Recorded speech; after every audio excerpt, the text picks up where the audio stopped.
I, I think I'm going to start over again because I think we're officially just starting now. Hi, everybody. My name is Ami Dang. I'm a musician, music producer. I play sitar and I sing. And I am really excited to be here with you today. I'm here in my home studio in Baltimore, Maryland.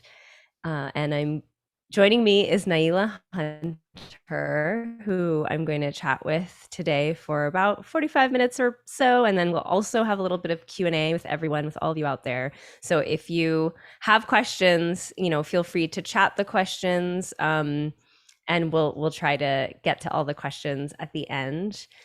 But I also just wanted to welcome you to the first chat in a series. This is a series called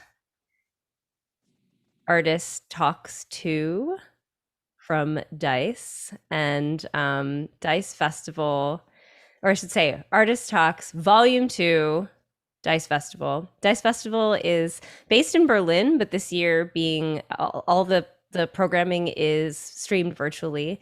And the Artist Talk series are a Dice staple in which we invite two musicians at the forefront of creative innovation to explore their individual processes, as well as their relationships to larger cultural movements, socio-political influences, and art forms. So I really encourage you to go and if you're not already connected to Dice, or if you don't know what they do, please look up Dice Festival Berlin. I think the website is dice.berlin, and check them out on whatever social media channels you use. There's going to be amazing programming in the core of the festival is the last week of October, and we're going to have some artist talks leading up to that time. So this is the first of three. I'm going to be talking today with Nailah Hunter, like I mentioned, on October 10th. That's also a Sunday. I'll be talking to Elisita Balbontin, also known as Futuro Fossil, who lives in Valdivia, Chile. And she's a producer, composer, artist, and a naturalist. That's Sunday, October 10th at 6 p.m. Central European Time, 1 p.m. In Chile, and 12 p.m. on the East Coast, 9 a.m. Pacific, a little early for you folks on a Sunday maybe. And then on Sunday, October 17th, so the following Sunday, and just before Dice Festival kicks off, I'll be talking to Bishi, who is a music producer, singer, electronic rock sitarist, and composer and performer from London. She's a performer born in London of Bengali heritage. So I'm really excited about kicking off this series. But without further ado, thank you so much, Nailah Hunter, for joining me. Do you want to just start by telling us a little bit about yourself and your work? Yeah, sure. Thank you so much for having me. And I'm really excited to be here. I'm Nailah Hunter, and I'm a musician, composer, sound artist, and I play harp, do a little bit of singing, and just create sonic worlds of rest. That's really my general outlook on everything. And, specifically creating healing spaces for BIPOC people. Yeah. Amazing. Are you working on any new projects you want to share with us? If there's anything in the works, I don't know, or collabs or Yeah. whatever you feel like. So I'm really excited to be working on my debut album. So the big one. It's very exciting. And I've been working with a tabla player. His name's Aditya Kalyanpur, and he is insane. I just cannot even believe what has been coming up in the sessions. And it's so yeah, really excited to put that out. I'm also working with Alice Zhang on a project, a VR project. Amazing. Yeah, it's going to be kind of in the realm of seed keeping. Keeping the seeds from different cultures that have kind of been pushed out of the American agriculture system, and just keeping that going. And so yeah, I'm going to be creating sounds about okra, which is amazing.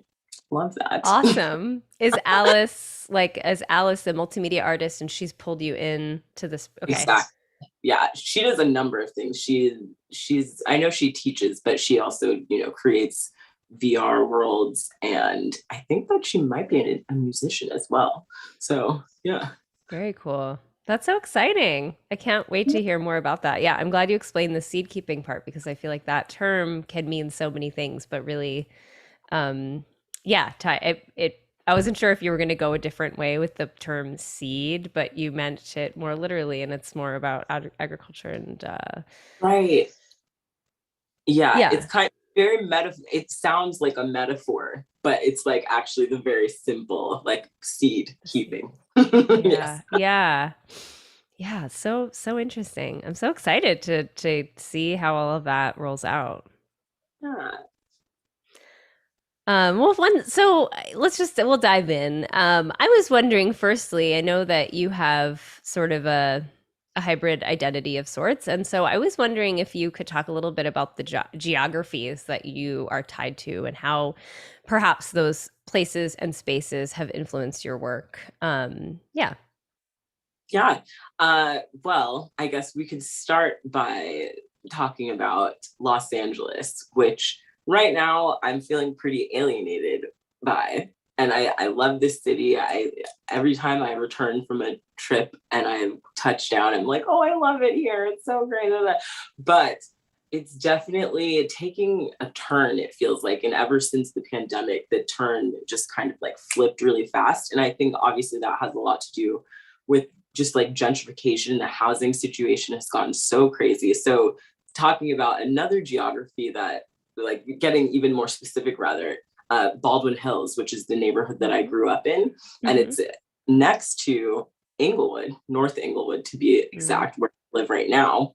Mm-hmm. uh, and it's just been getting so it's just crazy to see the neighborhood flip over in this way. So it's been coming up a lot for me. It feels like a, yeah, just watching the spaces get taken away makes me Mm. feel like I need to create spaces as that's happening, Right. right? And Just so the fact, I just want to, sorry to interrupt you. Just so yeah, if people who haven't been to LA or don't know about the neighborhoods, when you say flip over, you mean gentrification? Do you mean, yeah, oh, yeah. Okay. Just to yes, yeah, be clear.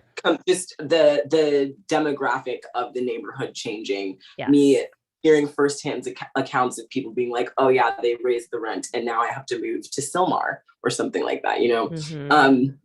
So all of that has been really Mm. getting to me in and maybe that's just because I'm here in my house. Watching it happen because I work from home now, but it's just gotten a lot more painful, and so I feel like I've been trying to focus that pain into creating sonically. So Right. the new album definitely like addresses all of those feelings, Mm. um, and then so yes, and that's not to say I don't love this neighborhood. I That's why it's painful because I love it. Um, so that's on the Los Angeles part. Obviously, California in general, I feel like a California girl. I'm definitely um, in touch with the freeness that is associated with California. And I find that when I travel to the East, I definitely am received sort of in a like, oh, like she's just a little flower lady. What's happening here? Like, is she even saying anything? And I think at first I was kind of like self-conscious about that. I'm like, no, I can't keep up with all these like black turtlenecks and you know what I mean? But it's actually more that that's just the way that I process things. You know what I mean? So I've been embracing that in my art and just in my life. Yeah. And then yeah, sorry, wait, were you gonna say something? So Listening yeah, to and you. then yeah, and then generally, I think my Caribbean heritage is something that I feel very attached to, and being out here in LA, where there's not necessarily like a large Caribbean Mm. population. Um, Whereas somewhere like New York, it's like huge, and that's where basically all my family lives right now, Mm. if they're not back in Haiti or Belize. But yeah, I think that just kind of feeling the difference between,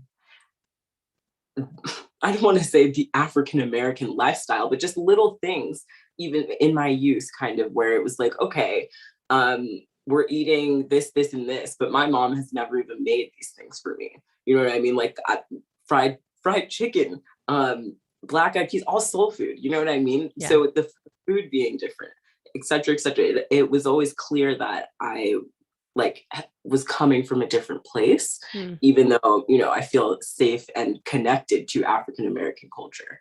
Definitely. Like, but yeah, I think I'm embracing that more and more and trying to seek community with other Haitian and Belizean people. But I know it's integrated in the way that I just like move through my life. I think also Haitian voodoo is a huge part of the way that I am kind of grounding myself in the world lately. And that's all about, you know, being in the right relationship with nature. And, you know, both of those places are islands. So, well, technically Belize is not an island, but still water-based areas where that is the way of life. And I think that is something that I'm always embodying. Yeah. I really appreciate something you touched on, and kind of, I mean, the whole everything you talked about kind of connects to this notion of like a sort of a unified African American culture or whatever. I mean, I think about this as someone I identify as South Asian American or Indian American, but like, what does that mean? And what is that? It's not unified. It's not just one, I shouldn't use the word unified, or it's not like homogenous. Like, it's not one thing. And I think there is a misconception both within the US and outside of the US around the world that when you talk about, you know, looking at you or talking to you, someone will say, oh, I met this artist, Nailah Hunter, she's African American. And immediately something that someone else might perceive is that, you know, they might just make up some assumptions based on that. But the reality is, like, the US is a really big place. I mean, if you're talking about Africa in particular, or also just like Black culture, like it exists in many, many different places all over the world. And I think about this with South Asia, because a lot of people don't understand how big South Asia is or how big India is. So I just really appreciate that you talked about it in this way, that, you know, and I think this is also like something about your music is not, you know, if somebody just said, okay, Nailah Hunter, an African American musician, someone might think something really different than what your music is, just because of what mainstream African American music often represents or sort of often is. Right. Yeah. But I think, like, Yeah. when you talk about, it's interesting because now we talk about this combination of your California heritage, like Southern California specifically, and I know you and I have talked about this before, but like growing up also influenced by the church and by like really like growing up in a religious household, and then also your Caribbean heritage. Like, to me, it makes so much sense that you make the music that you make, whereas other people might be like, wow, how did you get to here, you know? Definitely. Anyway, there's no really question. That's kind of my response to all of that. And I would just like to add, this is an interesting thing. I mean, obviously it's all kind of crazy in terms of DNA and whatnot, but I did do 23andMe. So, oh well, I have my DNA now. But it was interesting. Was it everything you hoped for and more? No, go ahead. Sorry. No, seriously though, I was like, wow, like, yeah, it's cool to know all of this, but at the same time, like, why did I give them my DNA? But anyways, I learned that I am 14% Irish, which, you know, I think it kind of loops the whole Celtic harp thing right in there. Yes. Wow. And you know, just this longing really for like the mossy sort of just UK fairy world. And now I'm like, okay, maybe it's not weird that you're literally obsessed with this for no reason. Like, it's actually linked to something inside my body, perhaps. 14% is significant. It's like could be just that, like, all of your great grandparents had a little bit of Irish heritage, or it could be like one great grandparent was, you know, right? Exactly. yeah, that's really, sorry to cut you off. That's, No, it's very interesting, and I mean, obviously, Belize was colonized by the British, and maybe that's all interrelated. So who knows if it was like a nice situation, if you will, but still, it's there. yeah, that's so interesting. That's wild. When did you take that recently? That was like Yeah, it was like it fairly, was literally during the pandemic when things were scariest, right? I was just like, why not just throw the DNA out there, see what happens? yeah. Yeah. Oh man. Yeah, I have not done that. I personally am not, yeah, I don't feel so great about putting my DNA in some bank somewhere, but also, but I Yeah. am curious. But then I come back to this whole thing of like, those companies have like done so much research to map out the European genome, but not so much in other parts of the world. So I feel like it's just gonna come back, be like, you're 99% South Asian. I'm like, Right. And you're like, yeah, oh, cool. Thanks for telling me that. Yeah. No, I yeah, get it. It's all hairy, but totally. very interesting. Yeah, yeah. Yeah, really interesting. Well, yeah, I wanted to get into a little bit more too about sort of your journey as an artist, your process, and then what happens when it gets your work kind of gets out there in the world. And so I think that's something that, as artists, we often go through these cycles. So like I mentioned, we're creating our work, and the process is really intimate and really personal, often independent. We're both solo artists. I mean, we collaborate with other people, of course, but it's still a very intimate process, right? And then when the work is completed, it's released out there to an audience, and then often, so all of a sudden this work that was sort of very private becomes very public. And Yeah. so I was just wondering, when you receive feedback from the audiences you reach, and that's, so fans, and but also like the press and the media, when you're in conversation with people. Yeah. I was wondering how that, do you feel like that sometimes the public aspect of engaging with your work can actually influence your work, and kind of how you feel about it? Are there pros? Are there cons? Yeah. Yeah. That's a great question. And Yeah. I really, obviously, like, I'm pretty new to releasing work under my solo project. Right. So I'm still learning this, but I think, uh, yeah, I think no matter what, when you put music out and you've put something out before that, people are always going to compare it, what you put out, to what you put out before. So you're already working against that, right? And as a person who, I mean, I'm all about the exploration of my own sound, right? And I obviously, like, it's good to establish your sound and then like stick with that. But there's something about just, I like this process of like, let's just throw all these things in here. Let's see what fits right. But when you're doing that in public, it's very Mm-hmm. scary. And, Yeah. I feel like when I released Spells, that was coming off of a long period of time of not sharing my musical work.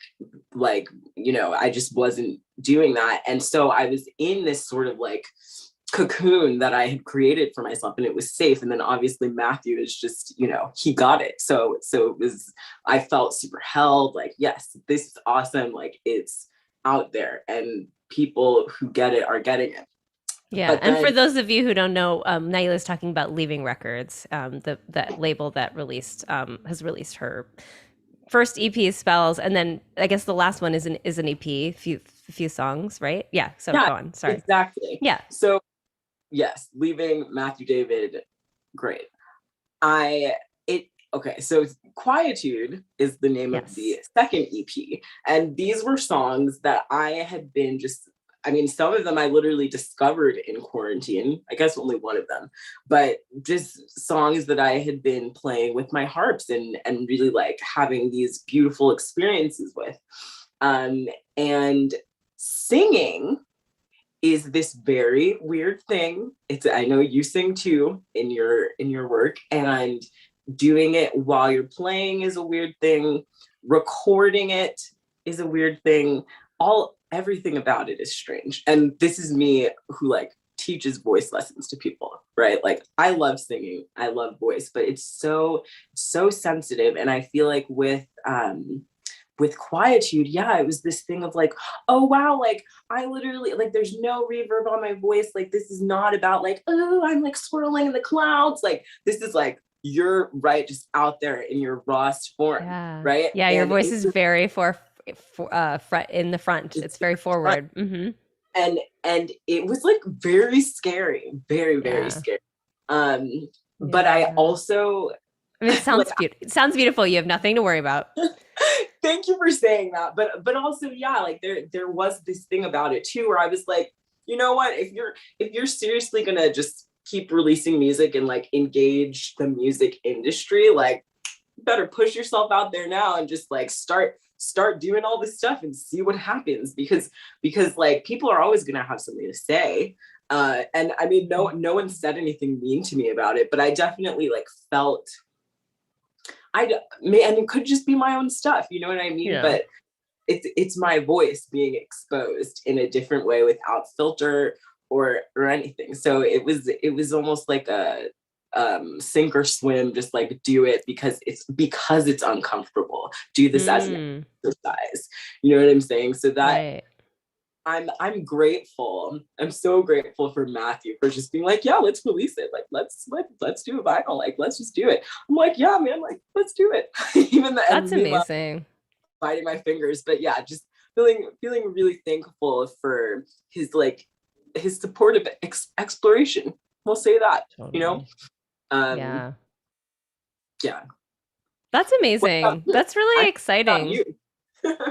Oh, that question for me? Yeah, Yeah. yeah, and actually I'm glad you brought up like something that you have only really released solo work in the pandemic. Did Spells come out like early? It was right before the pandemic Right, really right. took hold. Yeah.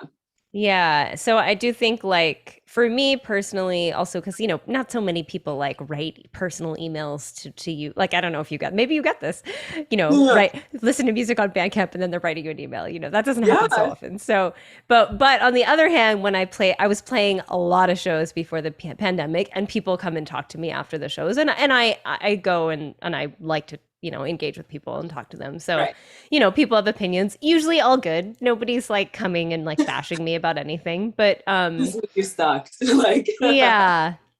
Yeah, but no, that's a really it's interesting. For me, it's more been that I've put out a few albums over the years. And my earlier albums were just different. I don't know. I mean, my very first album was sort of this mix of sort of some experimental stuff, some pop, like an EDM kind of track is in there, yeah.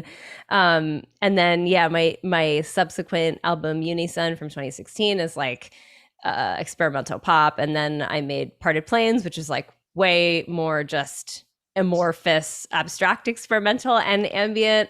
And so that like making Parted Plains was a big change from the previous two pop albums, which I think Parted Plains was received really well, but also I think people were like, yeah, I don't know. It's I'm trying to think of how did people react.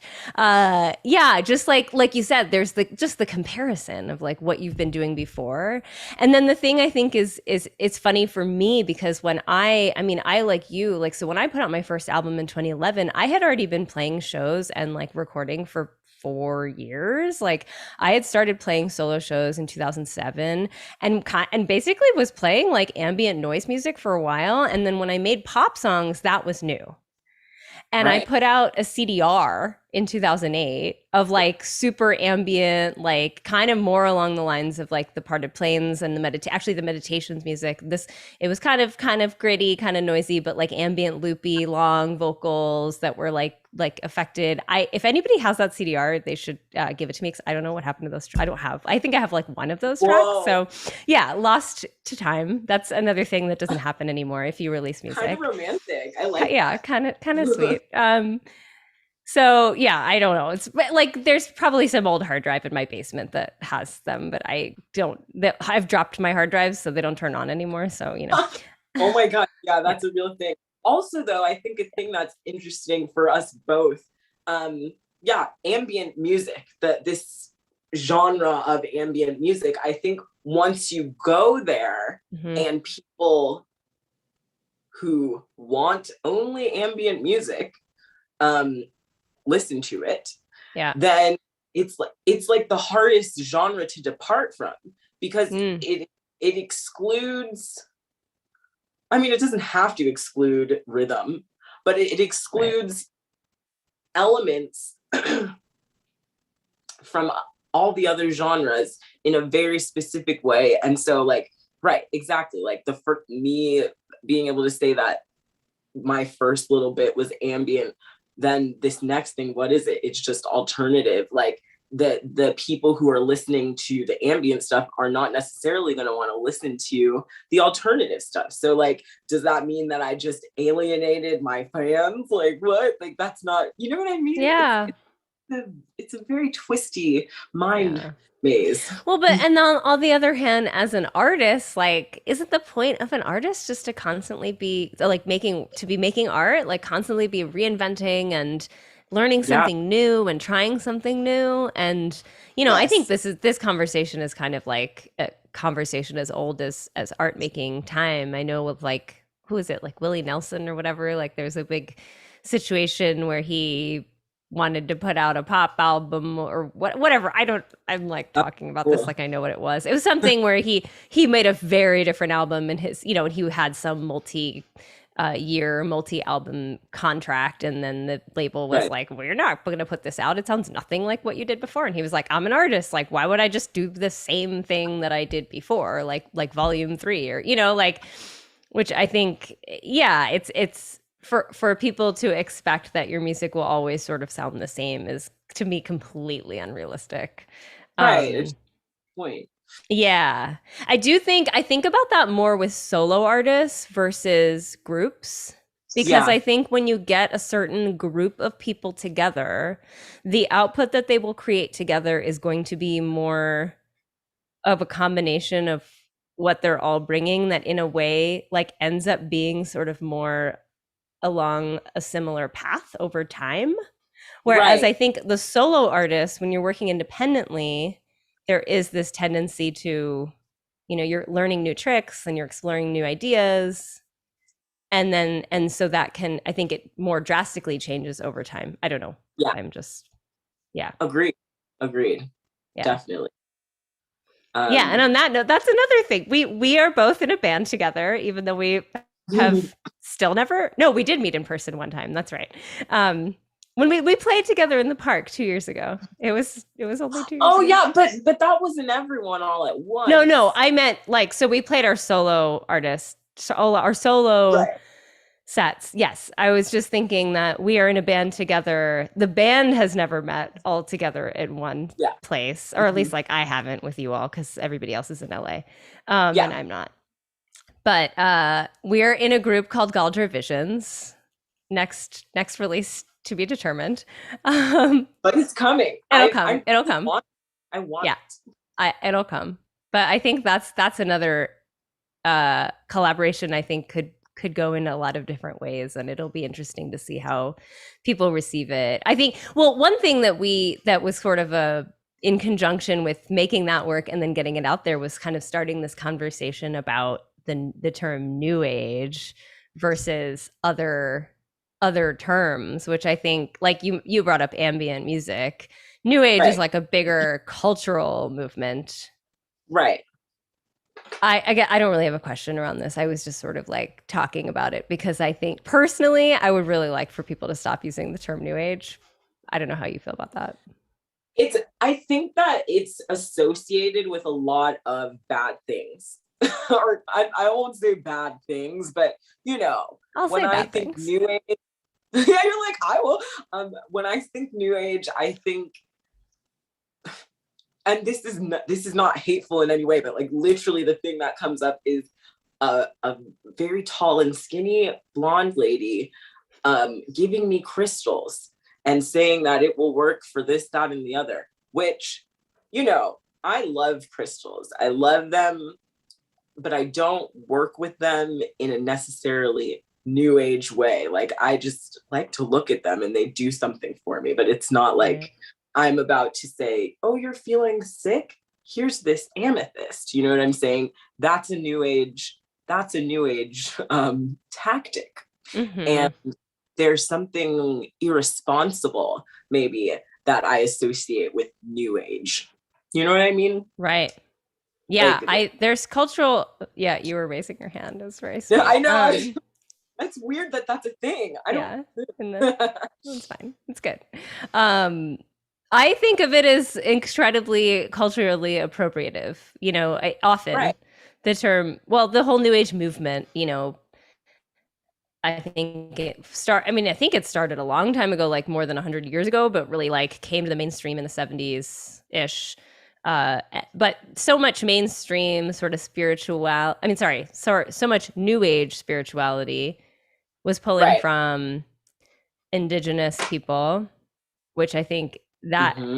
you still see that so much today, from various indigenous Mm-hmm. cultures, and just sort of like you were saying with, I don't know, like the pan flute sound and the, you know, I don't know, stuff Right. like that. And even to, I mean, you know, I'll talk to somebody who was like, oh, I did this ayahuasca ceremony, and I don't know, I don't really have any judgment there, unless like, but that is something that is like very sacred among certain indigenous cultures. And so there's a Right. whole like host of cultural activity, not just music, Right. that falls into this like new age category where, yeah, where I think so many people, especially like mostly in America, and I'm sure also in Europe, but like really I think it started in America, have Yeah. appropriated from like Caribbean culture for sure, like Indian and East Asian, all the various Asian cultures, and also indigenous cultures. Sort of like, oh, wherever we can just take some little tidbit of something healing and something spiritual, let's put it all together. And Yeah. I personally don't want to be affiliated with that because, yeah, I don't see my work fitting into that. Although I could see how like the sound, if you just listen to it sonically and you don't examine like who I am as an artist, and I don't expect anybody Right. to, then you could just say, oh, this is kind of got a new age vibe. But I Right. just want us to stop using it. Yeah. Feel you on. I noted and agreed. Yeah. Well, and this kind of gets into a question I thought I was thinking about a lot. I mean, this is all, you know, we've been talking about sort of how people perceive our work and in the music industry, but also in terms of like larger cultural contexts, you know, both of us, I think, have struggled with that, with how to describe our work and place it into these larger cultural contexts. And our work doesn't really fall into like the neat boxes of music genre that the industry mandates. You mentioned like, yeah, ambient, and then creating work that's just kind of alternative, and maybe that people who are into ambient music might not like that. But I do think that in a larger way, your music can be described as part of Afrofuturism and like part of the Afrofuturist movement. And more broadly, I think like there's this post-colonial futurist kind of term that is also getting used. From what I can tell, I think your work sits really comfortably in that realm, you know. And we're talking about with Afrofuturism, there's visual artists, of course, writers, amazing writers like Octavia Butler and so many others, who sit in that world. But you know, how do you grapple with that like push and pull between kind of what the music industry mandates, um, and that is, you know, how you should make work that might fit into a specific genre, but while also like participating in a larger cultural movement? And do you think that this is changing at all, or do you think that like, is this still relevant, this conversation?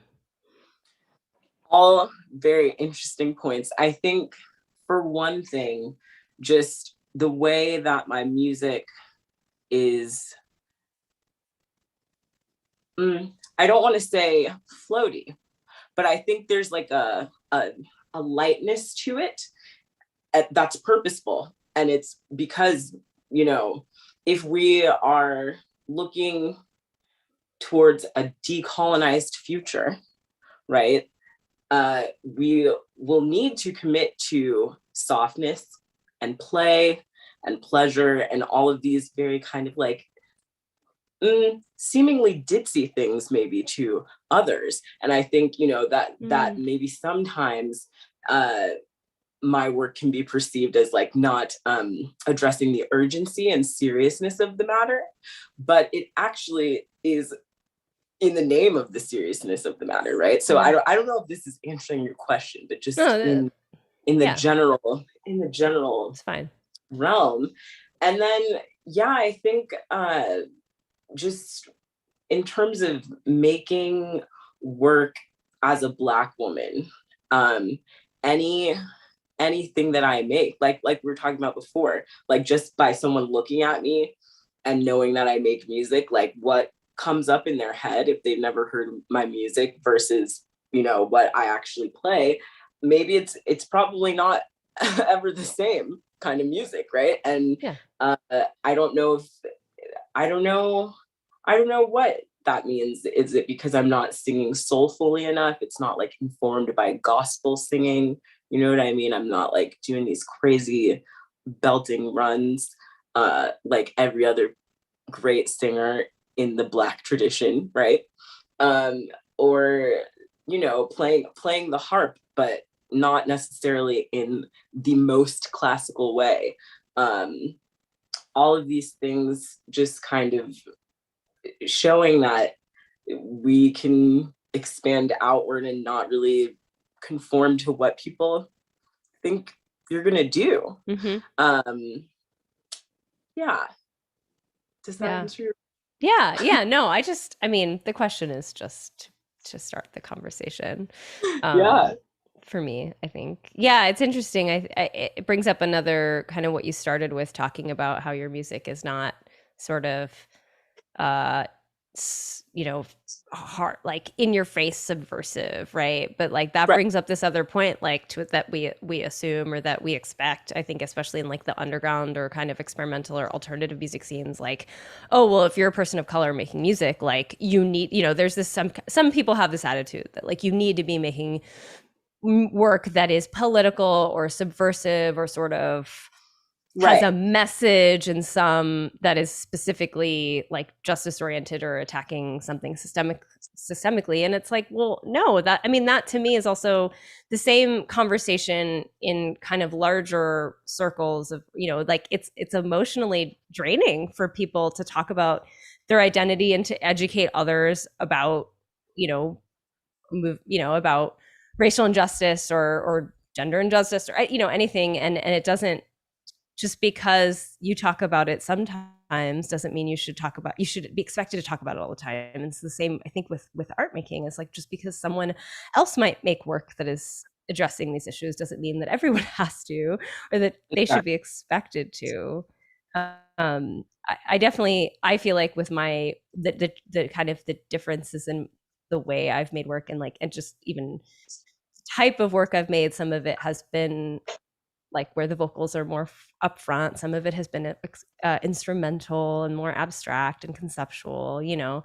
Right. I don't always want to be putting these, you know, concepts up front. I just want to make music sometimes that serves a different function. Right. But yeah, I was curious because like in the Quietude EP, the bio does have the word Afrofuturist, and I don't remember seeing that in your bio before. And that's just sort of another conversation of like who, because sometimes artists write their own bios, or they kind of start somewhere and someone kind of like somewhere along the way edits it, and that could be in like a official edit, like with through the label, or that could be just like press people just sort of like, you know, applying their own thoughts and narrative to a bio. Right. But that's interesting too, because I think a lot of times that what happens, especially with artists of color, is that like terms get used that are not, like, sometimes just totally inappropriate, and other times like not Right. exactly how an artist would describe themselves. So Sure. yeah. Sure. I do still relate to that Yeah. term though, because Yeah. well, I mean, just in the sense of creating space for softness in the future and like Absolutely. a different way to be in the future as a Black person. Yeah. Right. Yeah. Totally. But No, I yeah, think that's so again, important. mm-hmm. Yeah, I think also creating an alternative future, an experience where it is possible to not have to think about social injustice is like, that's you reimagining your present into another space, Exactly. and that is also just political to be able to do that. Yeah, Exactly. yeah, yeah. Well, I'm gonna switch over to some. We have some various questions from our lovely audience here. So, from the Instagram followers, someone says, "Tell us about your artistic process, and more specifically, how do we combine, or how do you combine?" I'm gonna ask you, how do you combine or manage music and visual art practices? Hmm. I I definitely want to integrate visual art into my practice more often. And I don't know why, but my brain just went to live Mm. shows for Mm-hmm. some reason. But I really love the idea of there being, more projections, Mm-hmm. more just yeah, visual engagement. But in general, I would say that my process is very layer based. And it's about simplicity. Mm. Um, and I seek out that simplicity because there's so much, and maybe it's just from my past, from like being in music education or whatever, but there's so much noise and like fretting that can go into making something, recording something musically, when you have all of these things that you should be thinking about, right? But if you just simplify it into, okay, and whether that's like a letter, not a letter, a, a word or a color, some Sure. just pinpointing, okay, the harp is going to sound like this element, and then I'm going to add another instrument to represent another element. Just seeking simplistic categories um, to for synthesis. Yeah. Mm-hmm. Yeah. Great. Yeah, I'm glad you brought up that issue of performance, because I always say that I'm not a visual artist. I tell people this, like, don't expect me to make visual art. but but on the other hand, I think about performance a lot as a visual art. Like, it's definitely a time-based and, experience. It's also sonic experience, of course, but it is a Right. visual experience. And I think about performance very differently than the way that I think about recording and producing something that's going to be heard, that like a track that's going to be heard. So Right. yeah, I'm glad you also brought that up. I think a lot of people who play music and perform like forget that performing is also a visual art. It's a visual thing. Well, and Yeah. that gets into the whole, like, okay, what am I wearing? How is my body moving? And am I like playing into certain things to like make it a performance, like a visual event? Yeah. And uh that those two matters feel very like overwhelming and upsetting to me, to be honest. And Yeah. like, I wish I just had somebody like sending me clothes. I mean, I've had a couple of dresses sent to me, but yeah, Yeah. like, just like Okay. dress me if you want to see Yeah. the show, because I am not a stylist. You feel Yeah. me? Oh, I feel uh, you. I hate that part.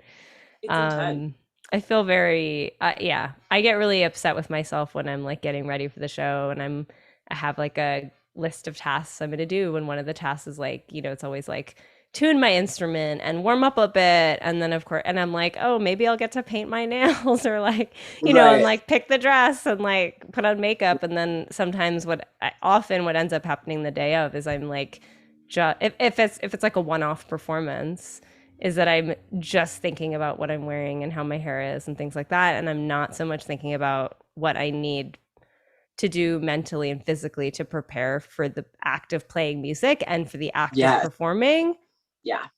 which is really frustrating. And I think that as women, there's also a lot more pressure to look good, whatever that means, Oh, or look a yeah. certain way, whatever, like intentional, right? Intention. Even That, yeah.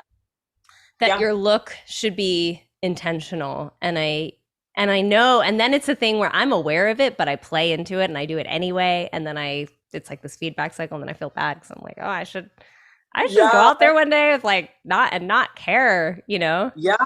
No, because there's something about it that feels like why do I have to do this? Like that's not why you're coming here, which brings me to something that I would like to experiment with in 2022 when I'm playing more shows. Mm-hmm. Um like darkness. Mm-hmm. No, Grouper, the Mm-hmm. ambient, like Love Grouper. Also doesn't give too so many good. shits about what she looks like. That's On the thing. And Love she will this. have her stage be dark, so you can't Mm-hmm. even see her because it's not the point. And I think there's this pressure as a black harpist to be like, oh, I'm a black harpist and I'm so lovely. You know what I mean? And I'm also like, I also don't want to be seen or Yeah. perceived. You know what I Yeah. mean? Like, Yeah. so it's like a weird thing of trying to show up to that without like letting it get in my head. Also, just like, fat phobia. Let's be real. That's another thing too. Like, it's multi-layered. It's Mm-hmm. multi-layered. Very Mm-hmm. intense. But yes, visual art, we love it. Yeah.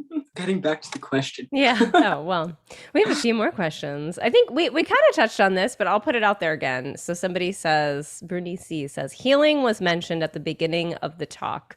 What's the importance of healing in the work of both of you? And for Nailah specifically, how do you craft this, especially for BIPOC folks?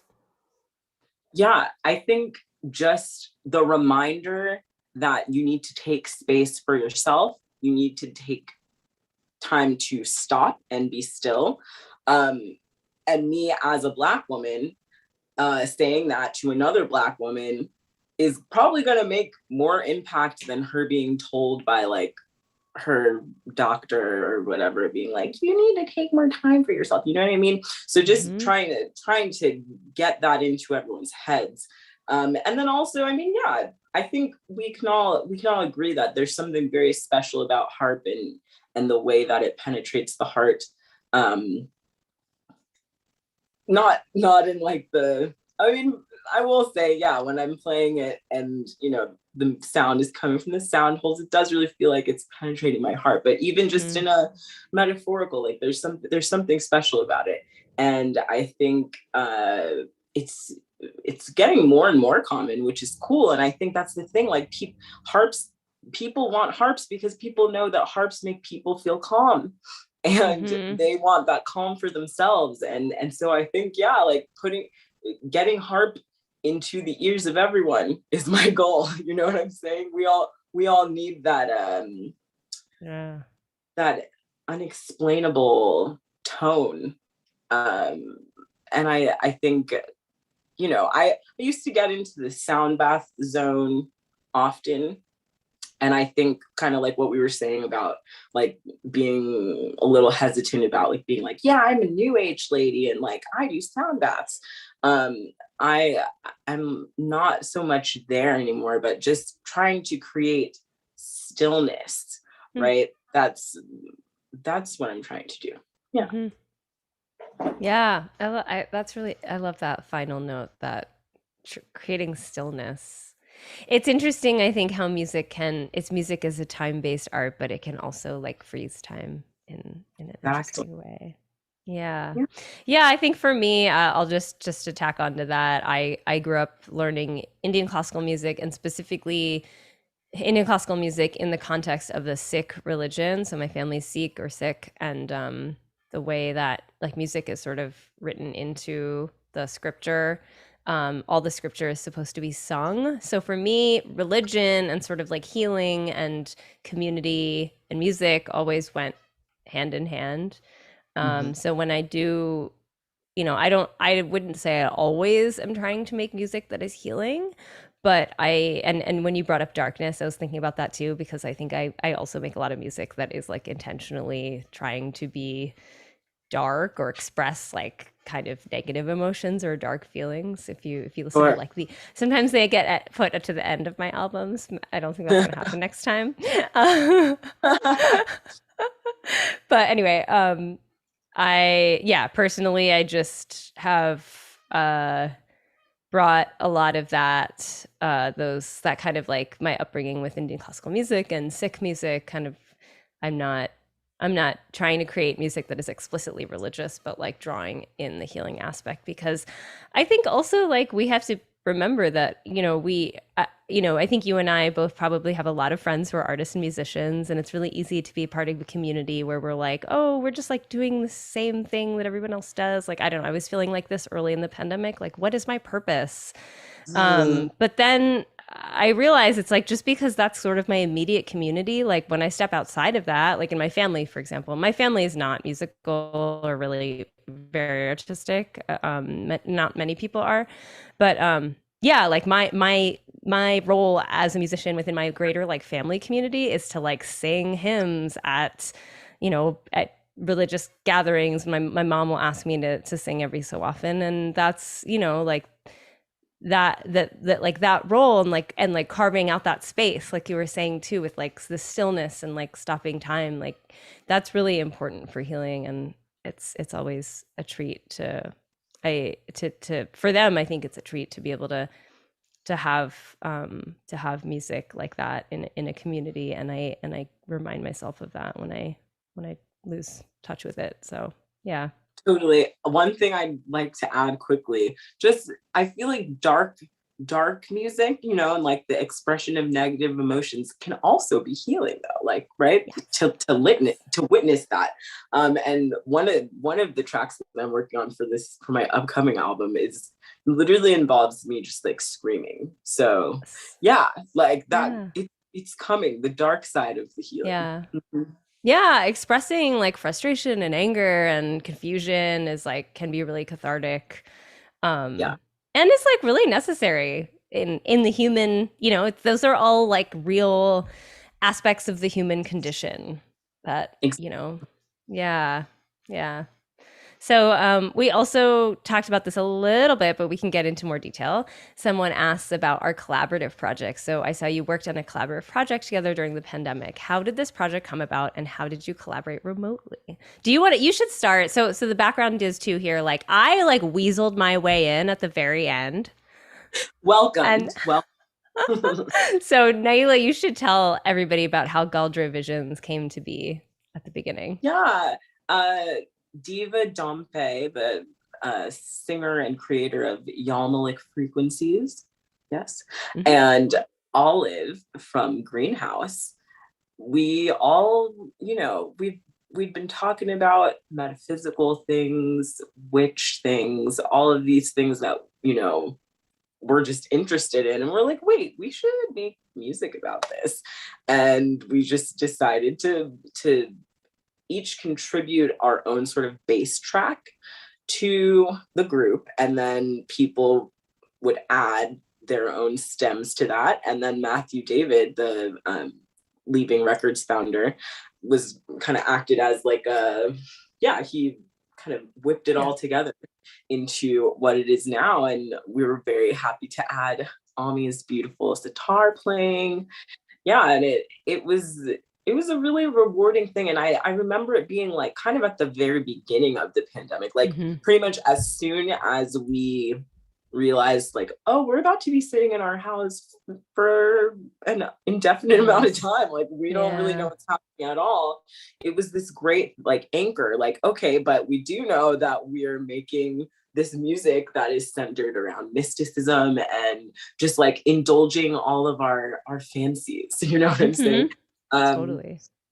so yeah, that's really Yeah. how it Yeah, and I think we're also lucky to have practices where we like are able to record ourselves at home. We all have like yeah. kind of setups, so it worked really well. As far so like Naila mentioned, we recorded ourselves and then like sent the tracks around. Shared had a shared folder and added layers to the folders for each track. And I got pulled in kind of toward the end. Matthew David reached out to me and told me, "Hey, like Naila and Diva and Olive are making these tracks. Like, would you want to?" He says, "Do you think you want to contribute to one?" And I was like, "Can I contribute to all?"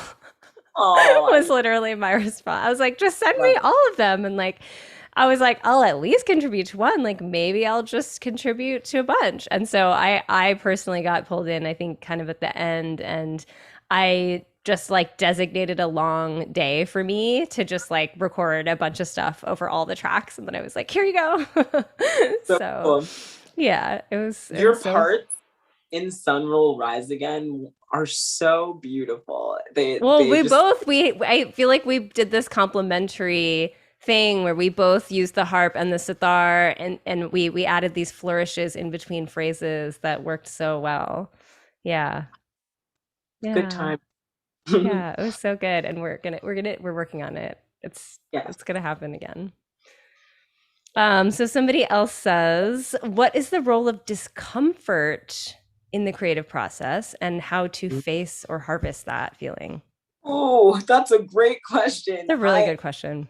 I feel like that's, I mean, kind of what we were talking about with quiet, with releasing quietude and being like, wow, like this is so This is so different. uncomfortable. I so admire you, by the way, for doing that. I feel like I make music from time to time that I think is like it's too out like much of an outlier, and I like don't. I'm like, nope, I'm not gonna do this. So go on. I don't want to take away from the question, but No, yeah, yeah, sometimes that's what happens too. You're like, this is too uncomfortable for me. I'm not gonna do it.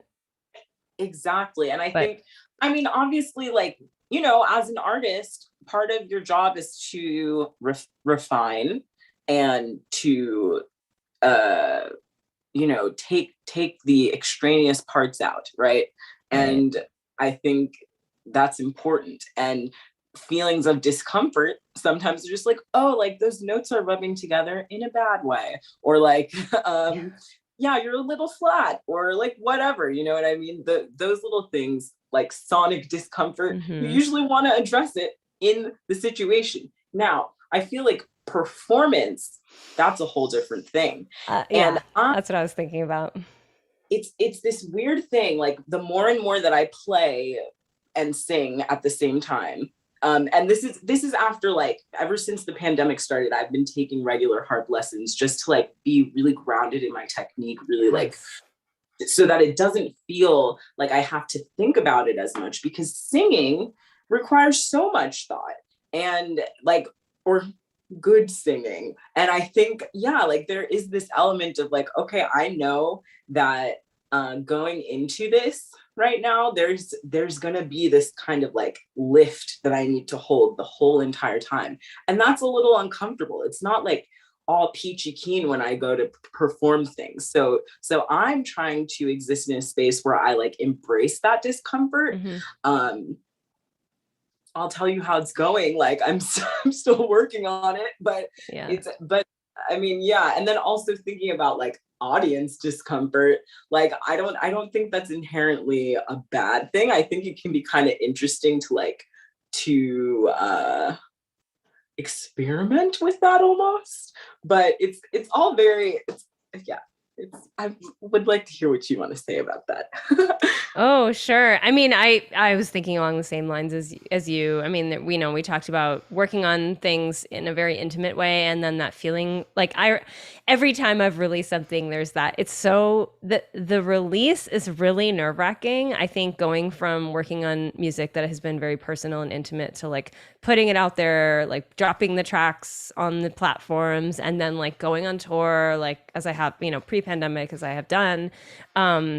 It's like it's really that kind of initial, especially that initial month or couple weeks or whatever, and like we've both been covered in press outlets, and like Right. there's the outlets that will not be mentioned that will judge your work with a number score, um uh which I have mixed feelings about. And yeah, so I think the only thing you can do as an artist is decide if you can hack. Like some people can't hack it and they stop making work or stop putting it out there, which I think is really sad and unfortunate.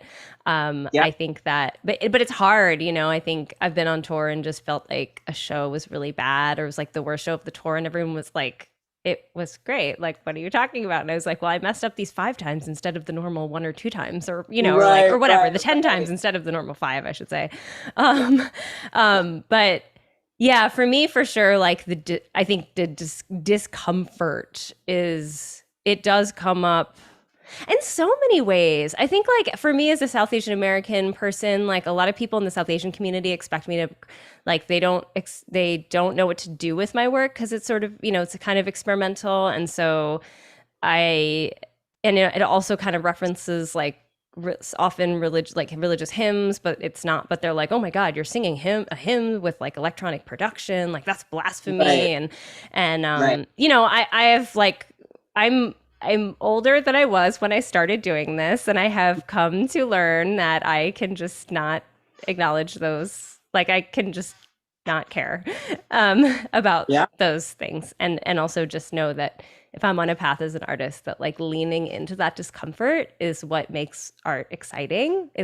yeah, It's what makes it interesting and innovative. And for as many people who are confused, there are a lot of people who are delighted and excited and challenged in a really positive way.